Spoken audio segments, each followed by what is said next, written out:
En ce début d'été 1940, les victoires allemandes en Europe de l'Ouest inspirent d'autres dictateurs. En Italie, Benito Mussolini rêve de partir à la conquête d'un continent, l'Afrique.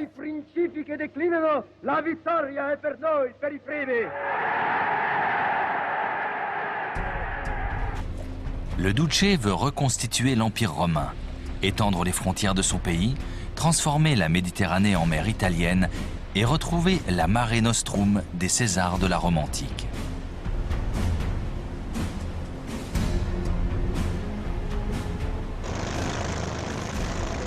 Mais son rêve mégalomane va se transformer en cauchemar. Un désastre qui finira par la mort du dictateur et dont les conséquences affaibliront considérablement son principal allié, Adolf Hitler.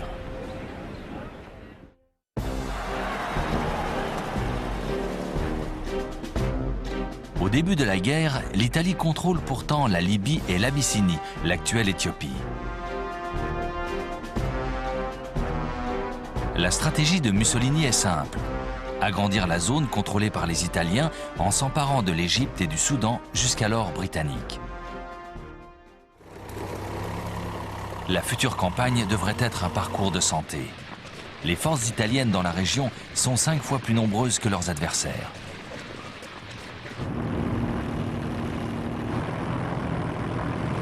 En septembre 1940, Mussolini lance l'offensive en Égypte. Ses troupes s'emparent du petit port de Sidi Barrani.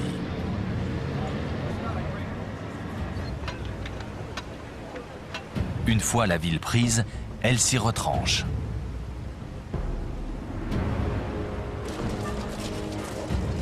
Mais les Britanniques réagissent.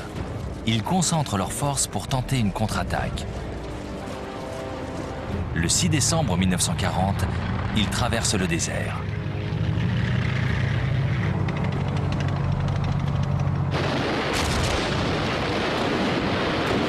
Quatre jours plus tard, ils bousculent les défenses italiennes.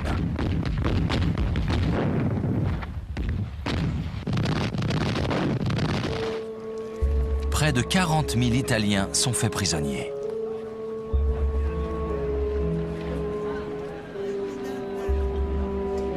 Cette défaite révèle déjà les faiblesses des soldats fascistes. Les vaincus battent en retraite vers la frontière libyenne.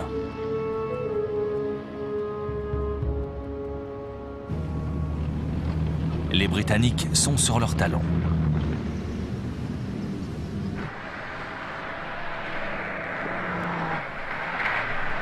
En moins d'un mois, les hommes du major général Richard O'Connor s'enfoncent en Libye sur près de 900 km.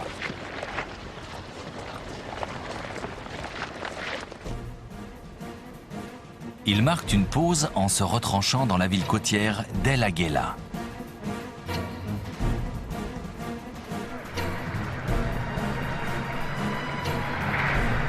La moitié de la Libye italienne est tombée. 100 000 soldats ont été faits prisonniers.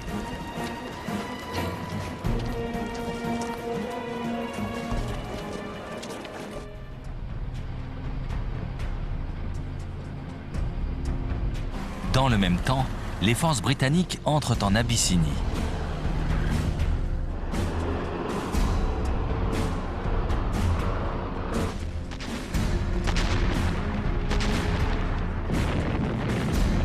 Les combats vont durer près d'1 an.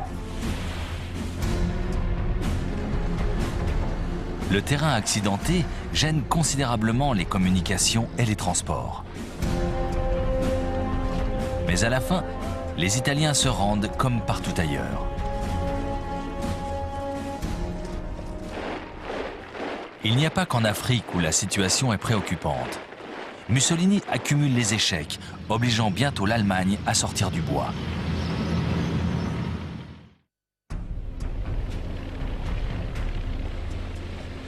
Deux ans auparavant, en avril 1939, conformément à ses plans de conquête, Mussolini avait ordonné l'invasion de l'Albanie. L'année suivante, il exigeait que la Grèce devienne une colonie italienne. Devant le refus des Grecs, il lançait une nouvelle invasion.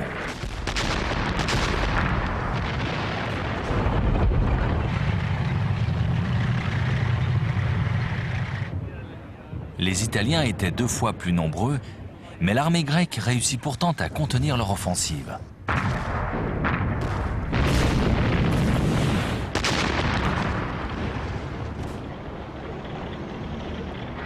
Pire encore, au début du mois de mars 1941, non seulement les troupes italiennes étaient repoussées du territoire grec, mais elles étaient aussi quasiment rejetées d'Albanie. Le Premier ministre britannique Winston Churchill avait promis aux Grecs de les aider. Mais les forces du Royaume-Uni étaient alors engagées sur tous les fronts. Fortes de leur succès en Afrique du Nord, des unités britanniques stationnées en Libye reçoivent l'ordre d'embarquer. Destination, l'Albanie.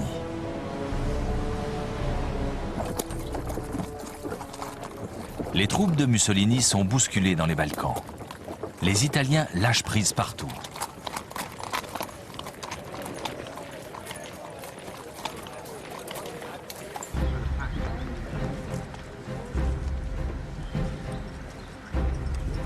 Hitler est devant un dilemme.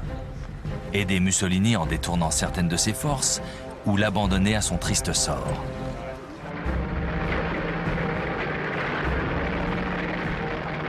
Il choisit d'intervenir. En avril 1941, près d'un demi-million d'hommes pénètrent en Yougoslavie, puis en Grèce.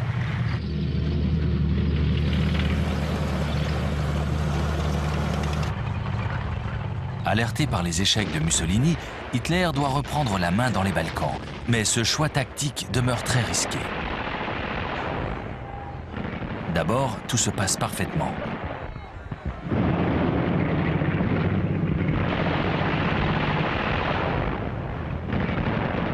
Malgré l'aide britannique, les Grecs sont incapables de résister à l'offensive allemande.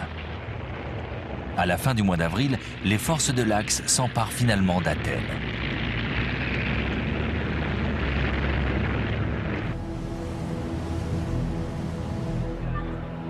Sous le contrôle des Anglais, 30 000 hommes sont évacués vers la Crète.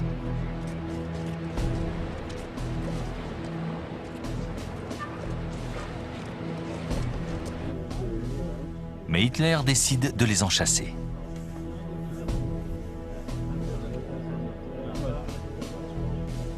Il dispose de 22 000 hommes, des parachutistes et des troupes d'assaut transportées en planeur. Cette force sera soutenue par 150 chasseurs bombardiers Stuka. Le 20 mai à l'aube, l'invasion débute.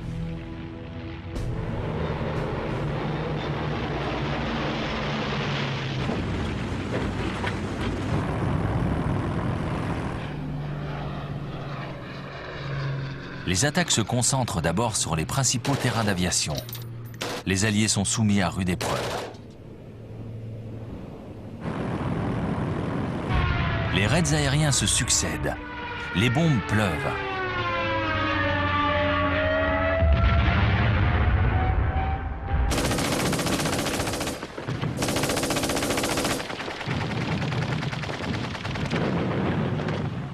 Bientôt, toutes les pistes d'atterrissage tombent aux mains des Allemands, qui y amènent aussitôt des renforts.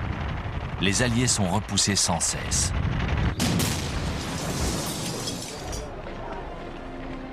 Deux semaines après le début de l'offensive, tout est fini.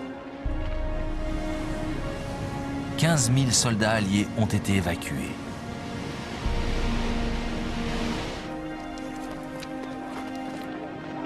Mais près de 18 000 sont restés dans la nasse.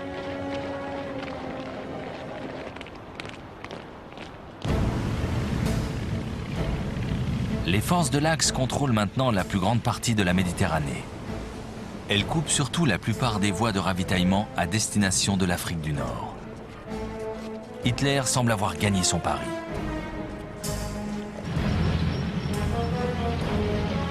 Désormais, il est en position idéale pour mettre un terme à la présence britannique en Méditerranée.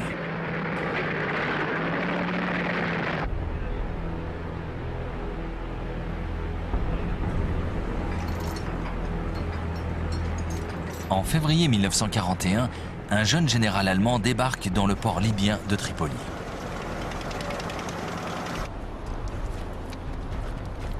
Erwin Rommel est l'un des éléments prometteurs de l'armée allemande.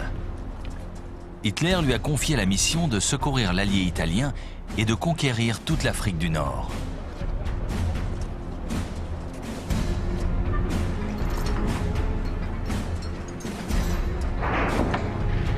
Les premières unités de l'Afrika Korps suivent de près leur commandant. 16 000 hommes et près d'1 millier de chars, tous prélevés sur le front européen.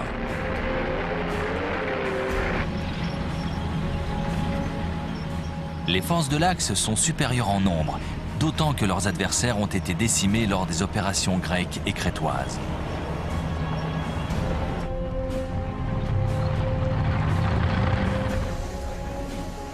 Rommel monte à l'assaut de leur position à El Agheila et passe à l'attaque.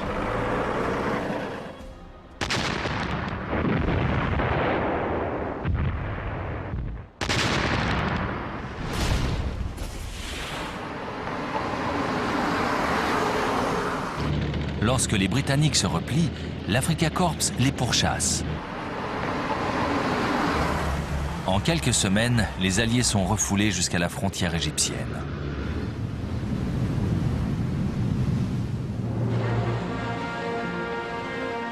Lors de la retraite, une division australienne a même été piégée dans le port libyen de Tobrouk.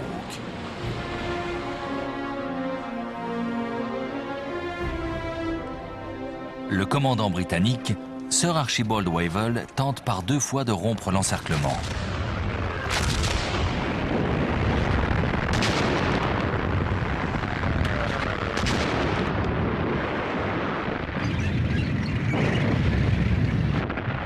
Et par 2 fois, les troupes de Rommel, solidement retranchées, repoussent les assauts. Les canons allemands écrasent les positions ennemies.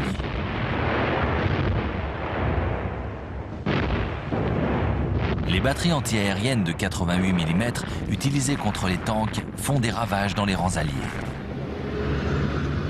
Rommel, profitant du terrain dégagé, fait manœuvrer ses chars d'assaut comme à la parade. Il applique la tactique qui deviendra sa marque de fabrique. Déborder son adversaire et attaquer ses flancs sans répit.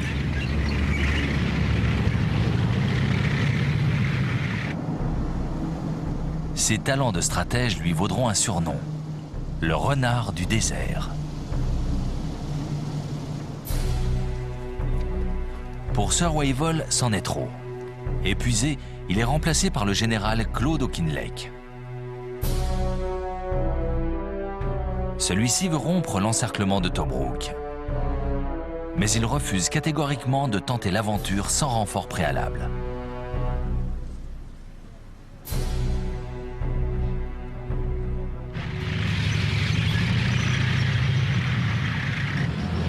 Le 18 novembre 1941, il peut enfin lancer son assaut.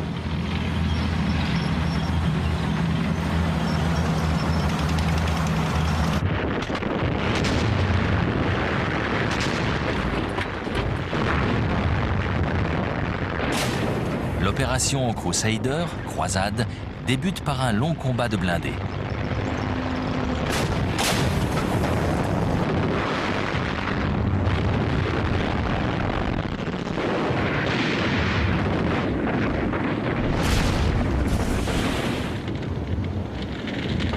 Une fois de plus, les chars d'assaut britanniques subissent de lourdes pertes. Malgré ces dégâts, l'infanterie poursuit sa progression.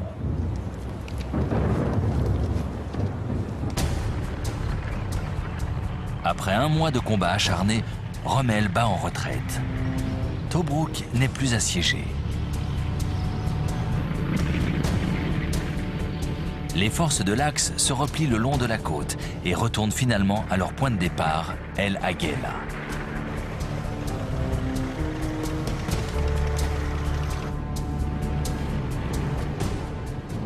Auchinleck est persuadé que pour l'instant, Rommel n'a aucune marge de manœuvre.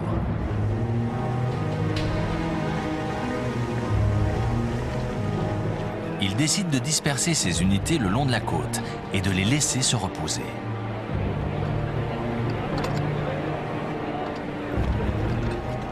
Il a tort.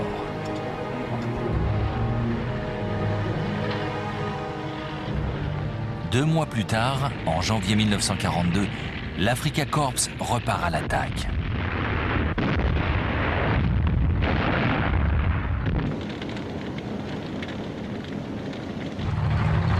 Il repousse les forces britanniques prises au dépourvu.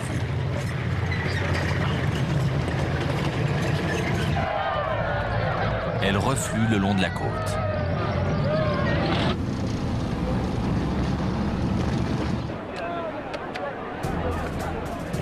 Les Alliés se réfugient derrière une nouvelle ligne de défense à l'ouest de Tobrouk.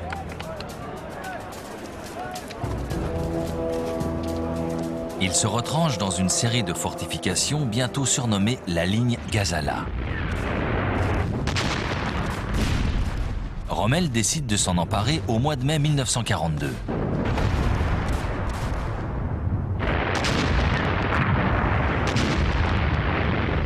Une fois de plus, il lance ses blindés pour encercler les forces britanniques lors d'un ample mouvement de débordement.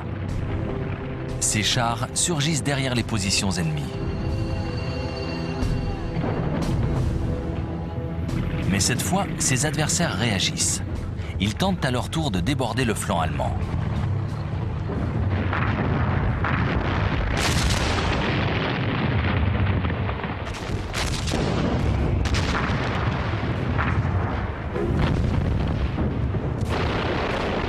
Pendant 3 semaines, chacune des deux armées va tenter de bloquer les manœuvres de sa rivale.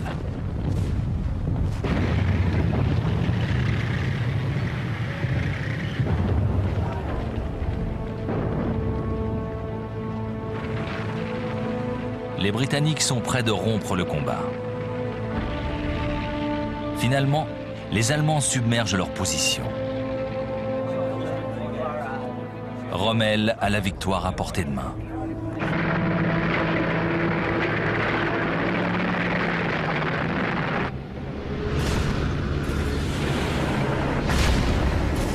La retraite risque de se transformer en déroute.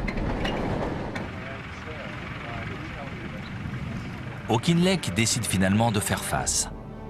Ses troupes s'enterrent dans le village égyptien d'El Alamein.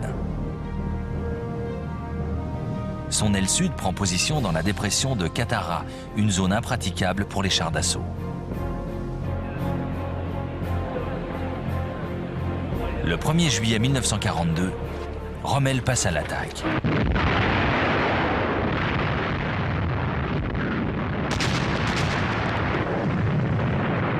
Mais cette fois, les défenses tiennent bon.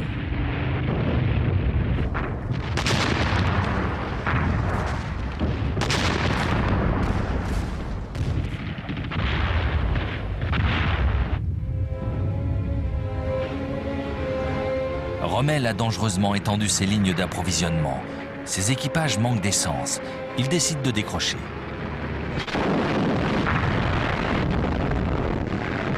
Mais Auchinleck s'attend à une contre-attaque. Jusqu'à la fin du mois de juillet, les deux adversaires se jettent l'un sur l'autre, comme deux boxeurs à bout de force.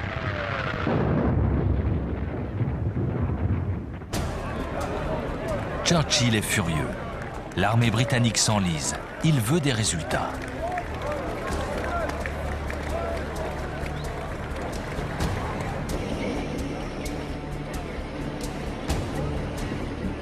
Pour lui, l'heure est venue de relever Auchinleck de ses fonctions.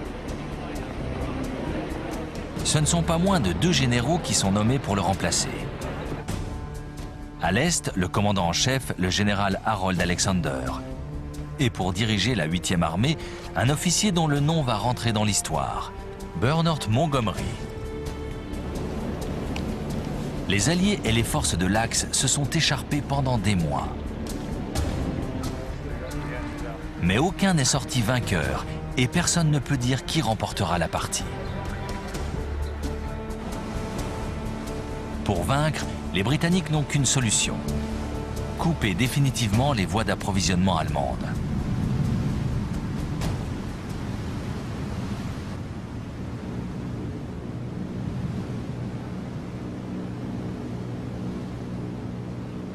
Dans les premiers mois de la guerre, les Alliés dominaient la Méditerranée.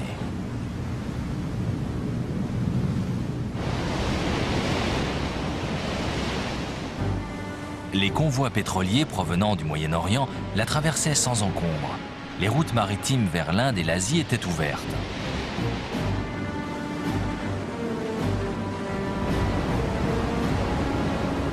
Jusqu'à l'entrée en guerre de l'Italie, dont la flotte moderne allait bouleverser la donne.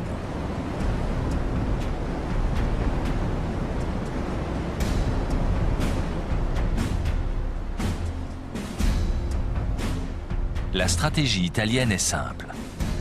Harceler l'île de Malte, pivot central du dispositif britannique dans la région. C'est là que les sous-marins et les avions opérant à l'est viennent faire le plein de carburant.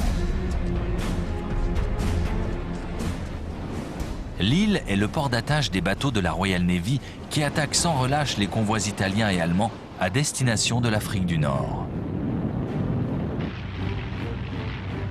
Durant l'été 1940, Mussolini décide de la faire bombarder.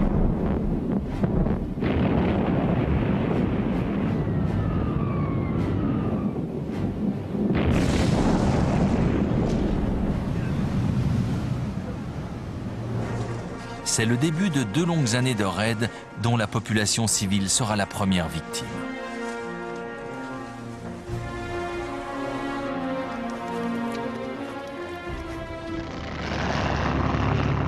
Les Britanniques sont d'abord totalement désemparés.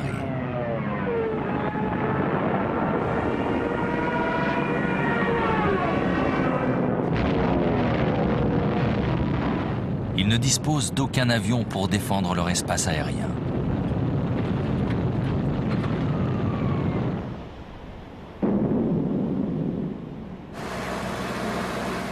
C'est presque par hasard que 4 biplans sont récupérés dans un état pitoyable.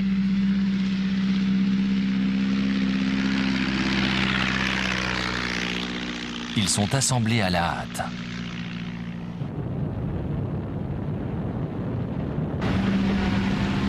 Et opposent finalement une farouche résistance. Pendant 3 semaines, durant cet été 1940, le sort de Malte ne tient qu'à un fil.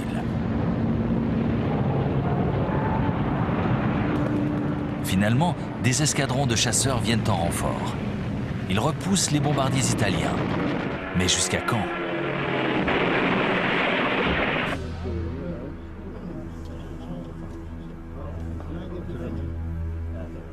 S'ils veulent vraiment garder l'avantage dans la région, les Britanniques doivent intervenir.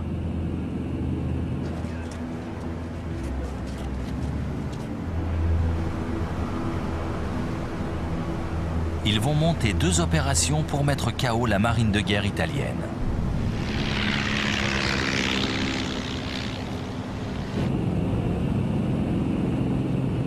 Dans l'après-midi du 11 novembre, 21 bombardiers torpédos décollent d'un porte-avions.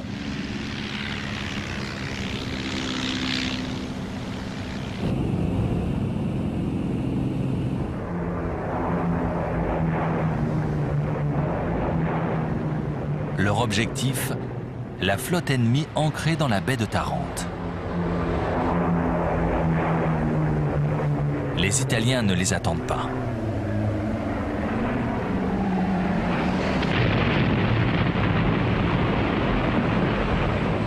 Après le raid, 3 des 6 navires de guerre italiens sont hors service. 4 mois plus tard, les Britanniques frappent à nouveau. La flotte italienne est surprise sans défense au large de la Grèce.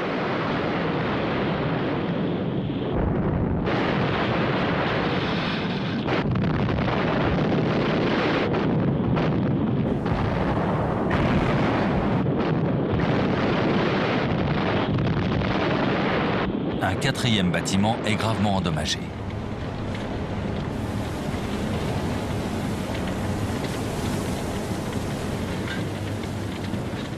Pour Mussolini, c'est la fin d'un rêve. Il ne rivalisera plus avec la flotte du Royaume-Uni en Méditerranée. Ces événements ont aussi de l'importance pour Hitler. Il paraît désormais évident que le Führer va devoir compenser les insuffisances de son allié italien dans la région. Les voies d'approvisionnement vers l'Afrique du Nord sont de plus en plus menacées. les Allemands décident d'intervenir.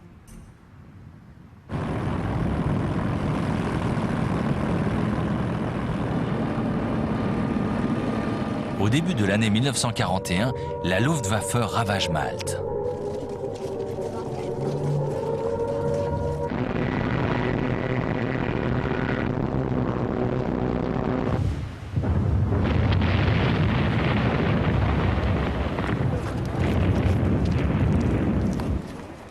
L'île est la proie des bombes. Les raids se succèdent, mois après mois.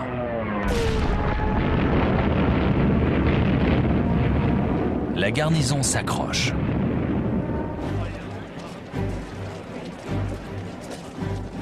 À l'automne 1941, durant une accalmie, elle parvient même à accroître le nombre des attaques contre les convois de ravitaillement ennemis en route vers l'Afrique.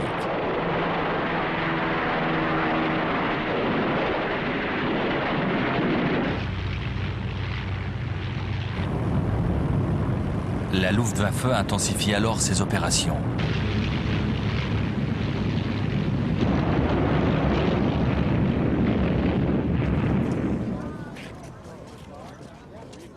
Mais malgré cette fureur destructrice, la population tient bon.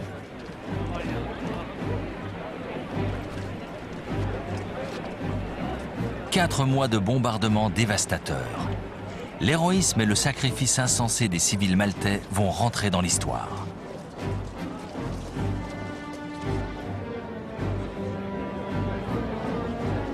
Au mois d'avril 1942, l'île est décorée de la plus haute distinction britannique pour son courage, la Croix de Saint-Georges.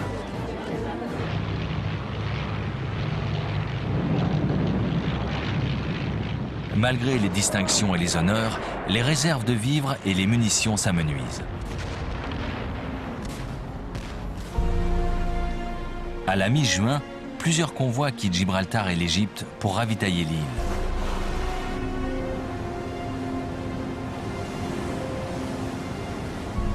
Mais les Allemands sont à l'affût.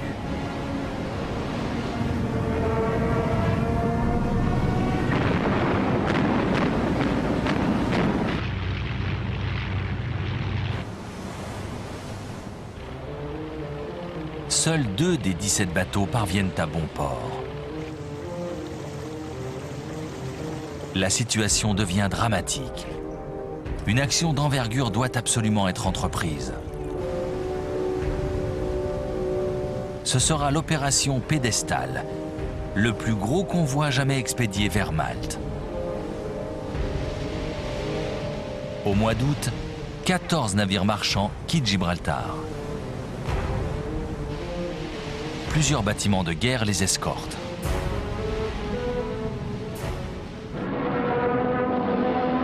Mais la flotte allemande ne compte pas les laisser passer.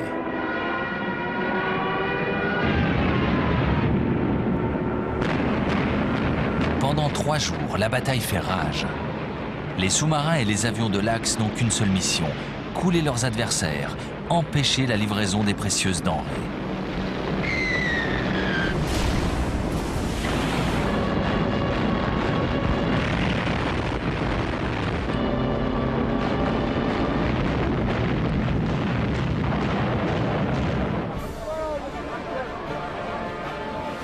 Pourtant, le 4e jour, 5 ravitailleurs parviennent à Malte.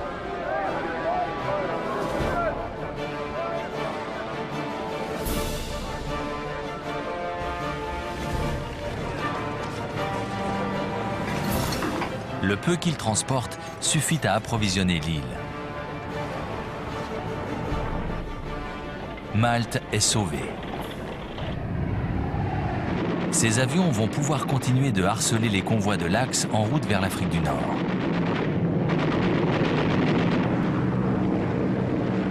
Un avantage stratégique qui va s'avérer crucial dans les mois suivants.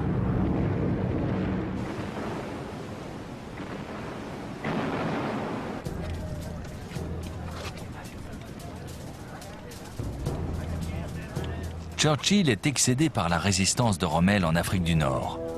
Les généraux Alexander et Montgomery doivent anéantir l'Africa Corps.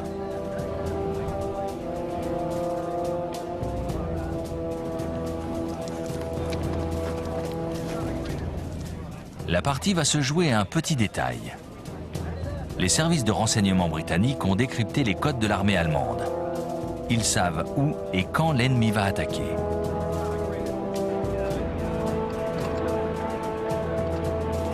Le renard du désert n'est plus imprévisible. Montgomery va parer ses mouvements de débordement en fortifiant la crête d'Al-Amalfa, au sud-est d'El Alamein. C'est là que l'élan des forces de l'Axe devra être brisé.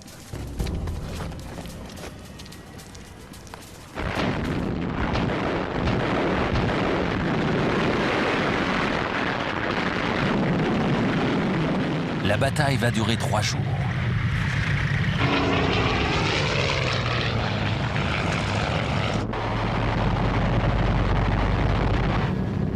Mais cette fois, les unités terrestres alliées sont soutenues par l'aviation. La Royal Air Force fait des ravages dans les compagnies de chars allemands.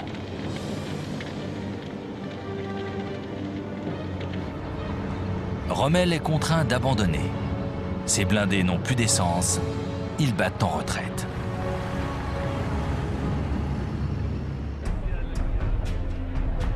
C'est au tour de ses troupes de s'enterrer. Rommel établit une ligne de défense entre l'impénétrable mer de sable et la côte méditerranéenne.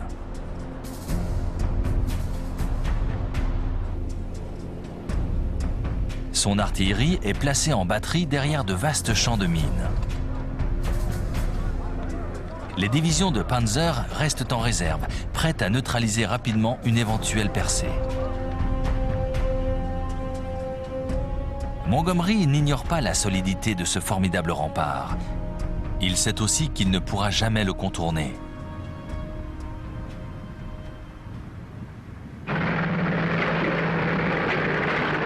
Il n'a qu'une solution, enfoncer le centre des défenses de l'Axe.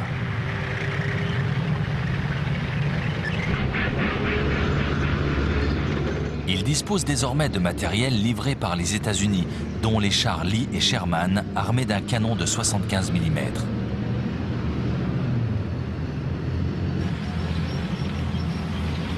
Les Alliés possèdent enfin des engins capables de faire taire la puissance de feu allemande.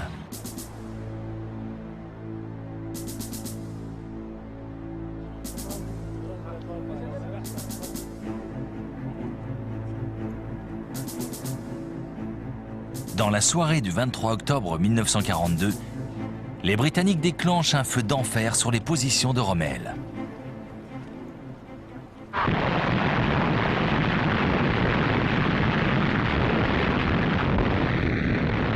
La bataille d'El Alamein vient de commencer.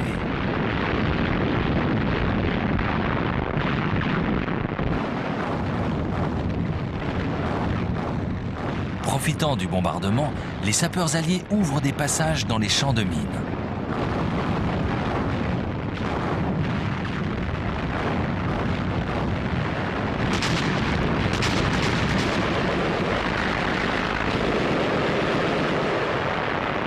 Les soldats britanniques, australiens, néo-zélandais et africains du Sud se battent pour faire une brèche dans les défenses de l'Axe.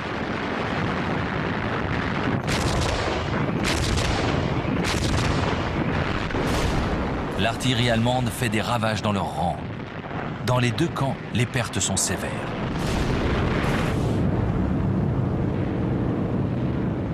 Les chasseurs bombardiers de la Royal Air Force harcèlent les forces de Rommel.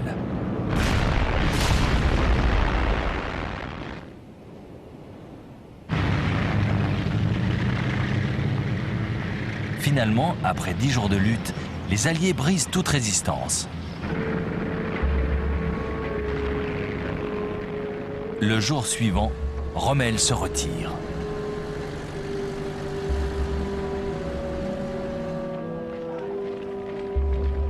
La première grande défaite allemande se dessine peu à peu.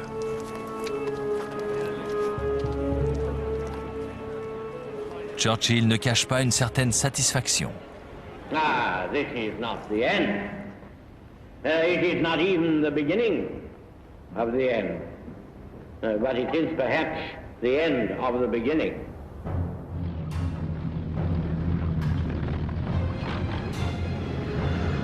Pendant 2 mois et demi, manœuvrant le long de la côte méditerranéenne, Montgomery repousse son adversaire vers l'ouest, vers la Tunisie.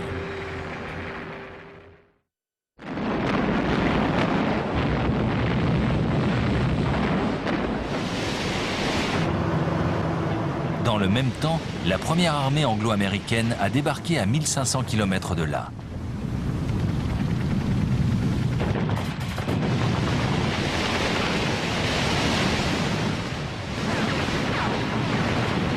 L'opération Torche lui permet de prendre pied au Maroc et en Algérie, alors possession française.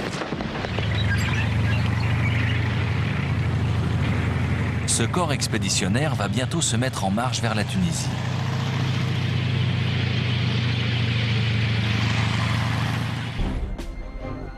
Rommel risque désormais d'être menacé sur ses arrières.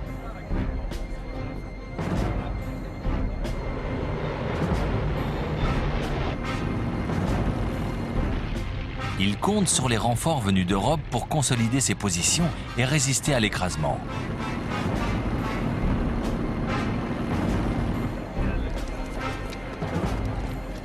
Au mois de février 1943, l'arrivée de troupes fraîches lui permet de respirer. Il bâtit une ligne de défense longue de 150 km au cœur de la Tunisie. De là, le renard du désert va lancer ses blindés sur son adversaire, le général Montgomery. Mais Monty, comme le surnomment affectueusement ses hommes, sait exactement ce qu'il attend. Tous les messages cryptés allemands arrivent dans ses mains déchiffrés.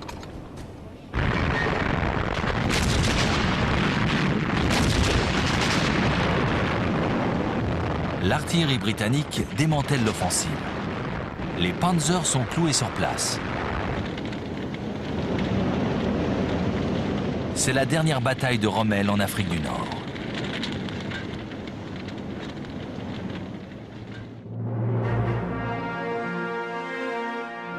Il retourne à Berlin pour tenter de convaincre Hitler.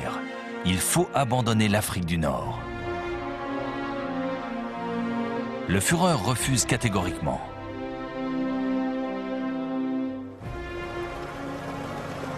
Il commet une grave erreur.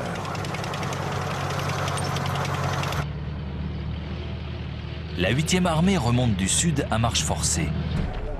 La première armée arrive de l'ouest.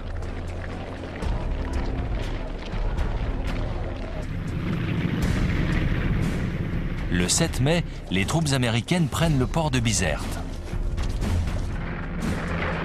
La 7e division blindée britannique, les fameux rats du désert, a pénétré dans Tunis.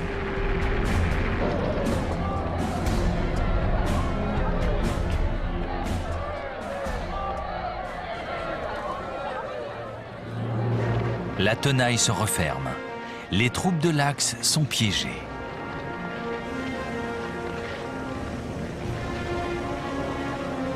Cinq jours plus tard, 250 000 Allemands et Italiens se rendent sans condition. Hitler vient de perdre 2 fois plus d'hommes qu'à Stalingrad 4 mois plus tôt. Le désastre est consommé.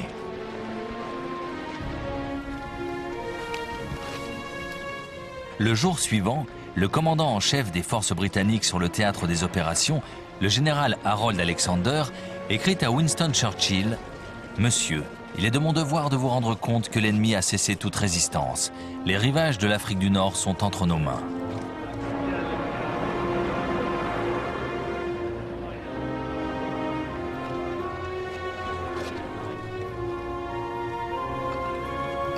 Les rêves de conquête mussoliniens viennent de coûter très cher à l'Allemagne.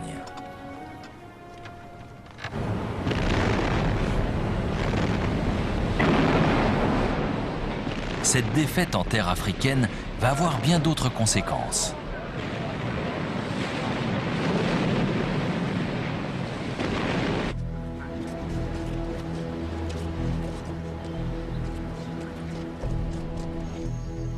En janvier 1943, lors de la conférence de Casablanca au Maroc, Churchill et Roosevelt s'étaient mis d'accord pour ouvrir un nouveau front en Europe.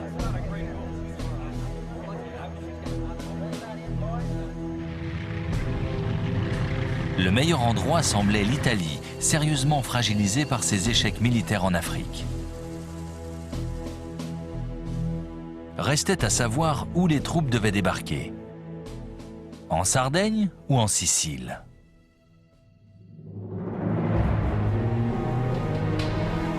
Les Alliés choisissent la Sicile. Mais pour diminuer les risques, ils décident de tromper les Allemands sur leurs véritables intentions en créant une diversion. L'opération Mincemeat, littéralement chair à pâté, est lancée.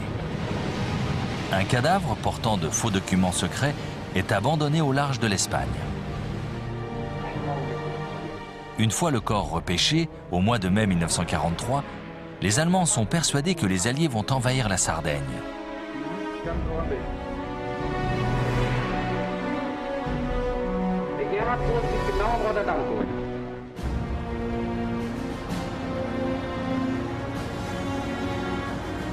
Les messages décryptés par les services de renseignement britanniques sont formels.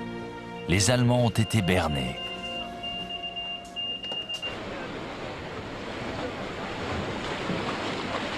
Six semaines plus tard, la 8e armée du général Montgomery débarque dans le sud-est de la Sicile.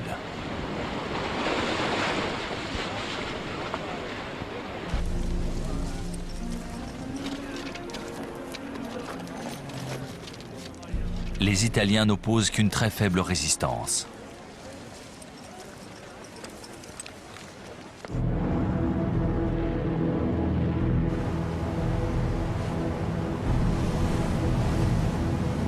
La 7e armée américaine débarque plus à l'ouest, dans le golfe de Gela.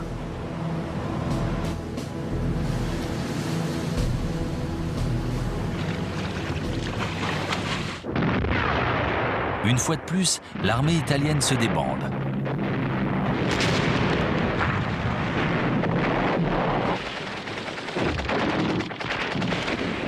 Ce désastre retourne définitivement l'opinion publique.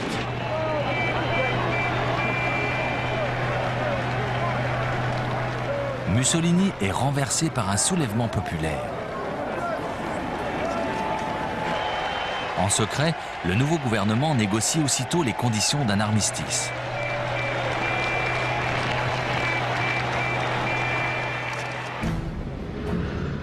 Pour Adolf Hitler, le cauchemar continue. Il est désormais obligé de puiser dans ses maigres ressources pour tenir le front méridional.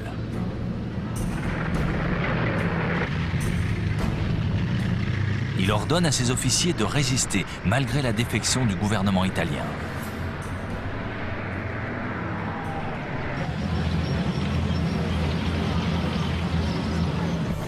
En 5 semaines, les Allemands sont expulsés de Sicile.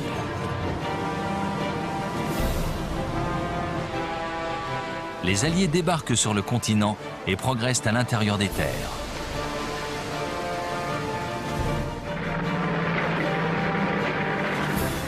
Les troupes américaines font mouvement par l'ouest. Les Britanniques suivent la route de l'Est.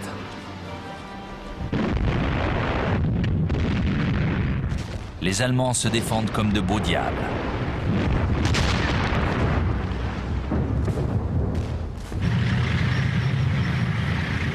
Malgré cela, Naples est prise le 1er octobre 1943.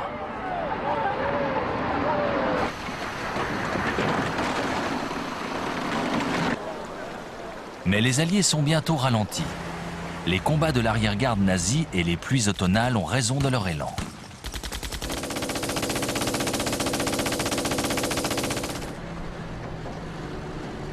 Ce n'est qu'à la fin du mois de novembre qu'ils atteignent la ligne Gustave, un ensemble de fortifications qui leur barre la route du Nord.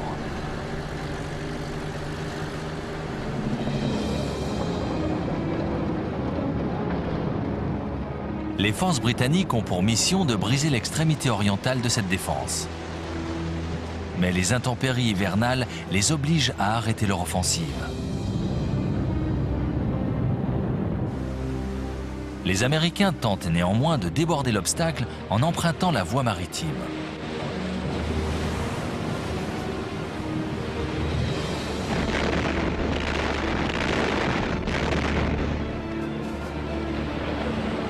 Le 22 janvier 1944, ils débarquent à Anzio, à 90 km derrière la ligne Gustave.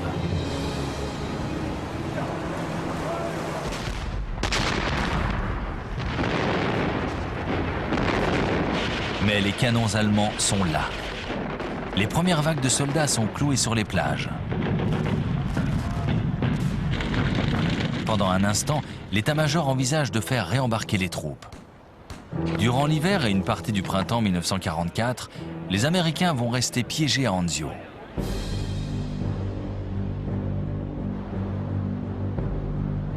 Pour s'emparer de la ligne Gustave, accrochée aux pentes des Apennins, les Alliés décident de faire tomber un élément essentiel du dispositif de défense, le monastère du Mont Cassin.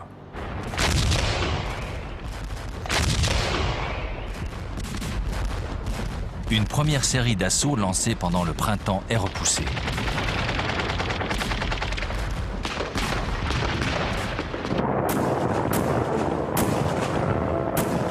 Chaque tentative semble vouée à l'échec. Les Alliés décident de bombarder le monastère.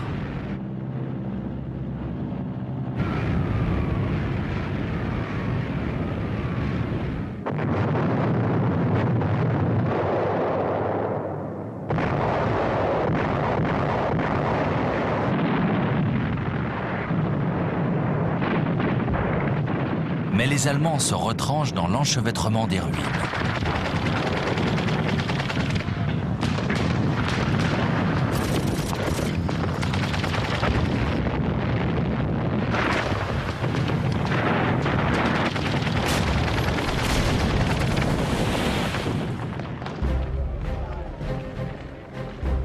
À la fin du printemps 1944, les lignes allemandes cèdent.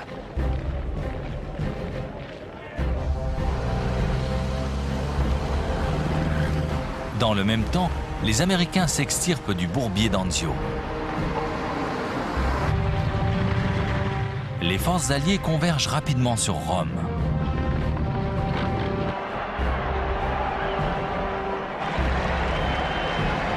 La capitale italienne est libérée le 4 juin 1944.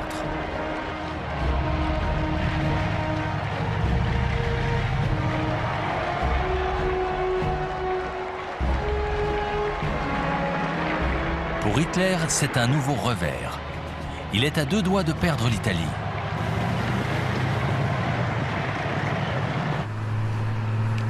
D'autant que ses adversaires poursuivent leur remontée vers le nord.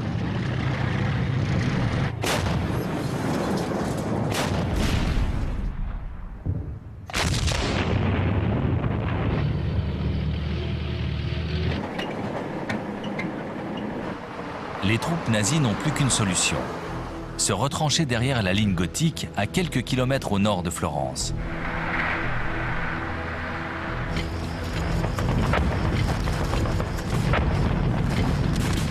Les intempéries contraignent bientôt les Alliés à arrêter leur progression.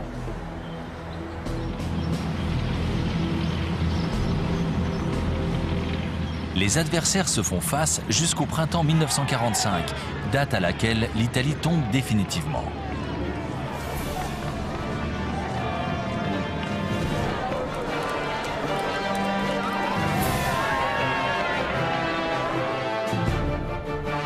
Au mois d'avril, le pays en finit avec la dictature. Le 25, Mussolini est capturé alors qu'il tente de quitter le pays.